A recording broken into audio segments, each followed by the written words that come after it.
So hi guys, मी युक्ता. तुम्हा सर्वांना माझ्याकडून व माझ्या परिवाराकडून नागपंचमी आणि श्रावण सोमवारच्या खूप खूप शुभेच्छा. इकडे सकाळी उठून रांगोळी वगैरे काढायला घेतली. छान अशी रांगोळी वगैरे काढत होती आणि आज श्रावण सोमवार होता तर कलरची रांगोळी काढायची होती मला, तर कलरची रांगोळी वगैरे काढून घेतली. अशी काहीशी दिसत होती ती माझ्या घरची कलरची रांगोळी. बघू शकता किती छान दिसत होती. त्यानंतर फ्रेश वगैरे झाली आणि बाबासाठी आणि अहोसाठी इकडे मोठ वगैरे फोडणी देत होती. तर मोठ वगैरे फोडणी दिली आणि अहोंनी बेल वगैरे आणला होता. तर मला आज 108 बेलाची पानं वगैरे व्हायची होती, तर बेलाची पानं वगैरे तोडत होती. त्यानंतर बेलाची पानं वगैरे तोडून घेतली आणि रेडी झाली.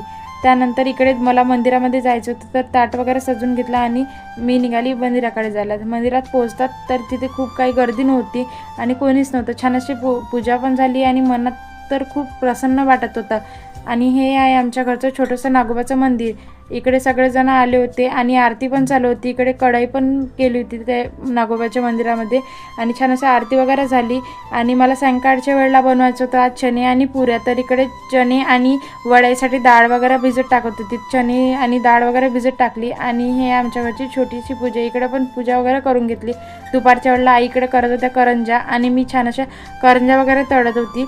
आणि तुमच्या इकडे पण अशाच करंजा वगैरे करतात का आणि वेणीफणी पण करतात का, तर मला नक्की कमेंट करून सांगा. आमच्या घरी वेणीफणी आणि करंजा वगैरे करतात. तर हे करंजा आणि वेणीफणी असा होता माझा आजचा दिवस. व्हिडिओ आवडला तर लाईक शेअर फॉलो करायला विसरू नका. भेटूया नंतरच्या ब्लॉग.